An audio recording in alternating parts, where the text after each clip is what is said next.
संसार में हम देखते हैं कि सारी दुनिया के लोग जो है माया की भक्ति करते हैं, माया को ही परमात्मा परमेश्वर मानते हैं। जो वास्तव में परमेश्वर है उसे नहीं जानते।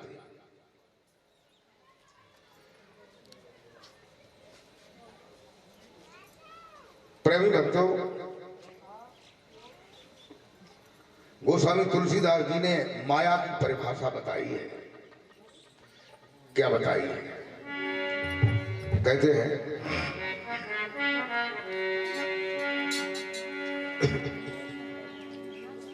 कि गोचर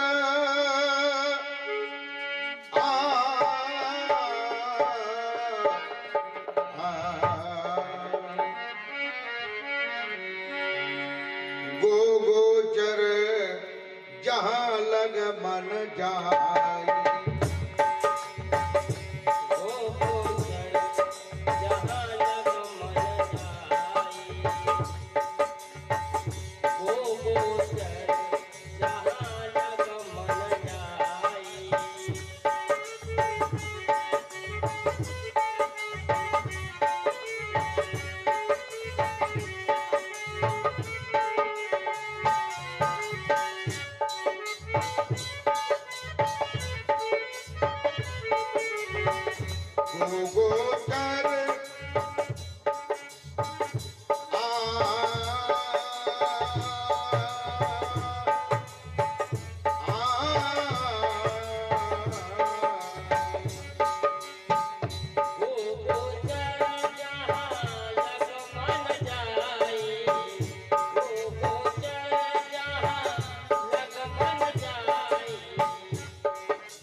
भागवत बंधुओं, गोस्वामी तुलसीदास जी श्री रामचरितमानस में ये बताते हैं कि ये जो प्रकृति है, जो माया है, उसका क्या स्वरूप है।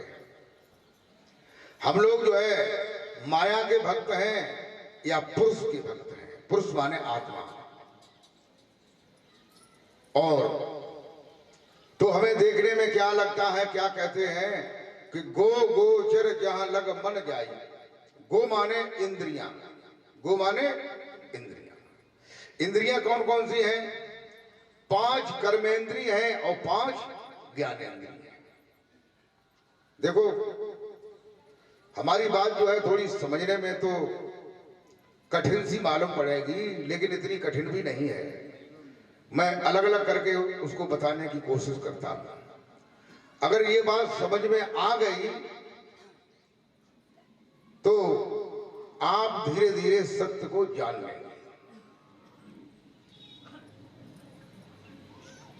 तो प्रेमी भक्तों, 5 कर्मेंद्रियां हैं। कर्मेंद्रियां कहते हैं जो कर्म करने वाली इंद्रियां हैं, जैसे हाथ, पैर, मुख, लिंग, गुदा। ये 5 कर्म करने वाली इंद्रियां हैं। 5 ज्ञानेंद्रियां हैं, ज्ञान की इंद्रियां हैं जिनसे ज्ञान होता है। जैसे आंख से देखने का ज्ञान होता है, कान से सुनने का ज्ञान होता है, नाक से सूंघने का ज्ञान होता है, जिह्वा से स्वाद का ज्ञान होता है, त्वचा से, चमड़ी से सर्दी और गर्मी का ज्ञान होता है। ये 5 ज्ञान की इंद्रियां हैं और 5 कर्म की इंद्रियां हैं। तुलसीदास जी कहते हैं कि गोचर, यानी गो माने इंद्रियां, गोचर माने जो इंद्रियों के द्वारा है, इंद्रियों के माध्यम में है, वो सब क्या है? माया। क्या है? माया। अब आप विचार लगाइए कि आप जो भक्ति कर रहे हैं या परमेश्वर का स्मरण कर रहे हैं, वह माया का कर रहे हैं कि परमेश्वर का कर रहे हैं? इन्हीं इंद्रियों के द्वारा जो हो रहा है वो माया है। जैसे हाथ के द्वारा हम माला को घुमा रहे हैं, तो ये हाथ जो है कर्मेंद्रिय है, और माला एक दृश्य है, एक गुड़िया है, वो भी घूम रहा है। और मुख से, ओठ से, कंठ से, जिह्वा से हम राम राम या कृष्ण कृष्ण या ओम निरंजन रंगा सुहंग सतनाम आदनाम पाताली नाम सिंधु नाम अदली नाम अल्लाह नाम पाक नाम खुदा नाम हिरियम नाम श्रियम नाम किलियम नाम सत्य स्वरूपी राम, सप्त स्वरूपी राम, या कोई भी नाम, कोई भी मंत्र जो जिह्वा से ओठ कंठ से जपते हैं। जिह्वा ज्ञानेंद्रिय में आती है, मुख कर्मेंद्रिय में आता है। तो इंद्रियों के द्वारा जो भी है वो सब क्या है? माया है। तो आप ये समझ लें कि हम जो साधन कर रहे हैं वो माया का कर रहे हैं कि परमेश्वर का कर रहे हैं। ये तो बात समझ में आ रही होगी आप लोगों के। और कहते हैं, इसके अलावा में कहते हैं मन गो गोचर जहां लग मन जाई, और जहां मन चला जाता है वहां भी माया ही माया है। प्रेमी भक्तों, हम मंदिर में जाते हैं, मंदिर को देखते हैं, मंदिर में मूर्ति को देखते हैं। मूर्ति और मंदिर ये भी दृश्य है, प्रकृति है, देखने में आता है। मंदिर में जाने से, आरती पूजा करने से भाव बनता है, श्रद्धा बनती है, ये चीजें होती हैं, लेकिन परमेश्वर का ज्ञान नहीं होता है। कहते हैं ये सब क्या है? ये सब माया जानो भाई, ये सब क्या है? माया। अब एक प्रश्न आया कि माया किसे कहते हैं? अभी मैंने माया की परिभाषा बताई कि जो कुछ दिखाई दे रहा है, सुनाई दे रहा है, कहने में आ रहा है, चखने में आ रहा है, पकड़ने में आ रहा है, ये सब क्या है? माया है। बड़ी सरल सी बात है। इनसे हट करके जो परमेश्वर का साधन है, जो परमेश्वर का नाम है, वही हमें भक्ति प्रदान कर सकता है। माया कहते हैं, माया का अर्थ है, माया दो शब्दों से मिलकर के बना है। एक शब्द है मां और दूसरा शब्द है या। मां माने जो, या माने नहीं। मां माने जो, या माने नहीं। इन्हीं जो नहीं है और जो भास रहा है, मालूम पड़ रहा है, दिखाई दे रहा है, महसूस हो रहा है, उसे माया कहते हैं। प्रेमी भक्तों, माया जो है तीन प्रकार की बताई जाती है, उसे भी सुने। तीन प्रकार की माया बताई जाती है। कौन कौन सी? माया, महामाया और झीनी माया। माया कहते हैं जो हमें दिखाई दे रहा है। अभी बताया गो गोचर जहां लग मन जाई, इसको क्या कहते हैं? माया। और इसके अलावा में रुपया, पैसा, मकान, जमीन, धन, ये जो भी ये सब दिखाई दे रहे हैं कि नहीं, ये सब माया है। और महामाया क्या है? महामाया कहते हैं पुरुष के लिए नारी जो है महामाया है, नारी के लिए पुरुष महामाया है। इसे महामाया कहते हैं। झीनी माया किसे कहते हैं? झीनी माया कहते हैं किसी ने कोई मंत्र जाप किया, कोई साधना की, किसी देवी की, किसी देवता की, किसी भगवान की, और साधना से कुछ थोड़ी सी शक्ति या पावर या सिद्धि प्राप्त हुई, तो वो क्या है? उससे उत्पन्न हुआ अहंकार, उससे उत्पन्न हुई अविद्या, ये क्या है? झीनी माया है।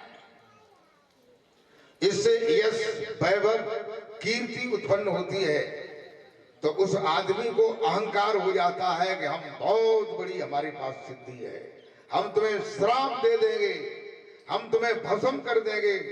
ये क्या है? झीनी माया है। ये झीनी माया ही भक्ति को प्राप्त नहीं होने देती है, जीव को बीच में ही खाली कर देती है। प्रेमी भक्तों, कबीर साहब कहते हैं, क्या कहते हैं?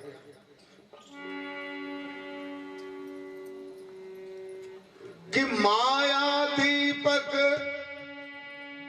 नर पतंग और भ्रम भ्रम भय परंत।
कहते हैं कि माया दीपक नर पतंग, ये जो मैंने बताई है माया, माया महामाया, झीनी माया, और ये देखने में जो भी आ रहा है ये माया, कहते हैं कि ये माया जो है वो क्या है?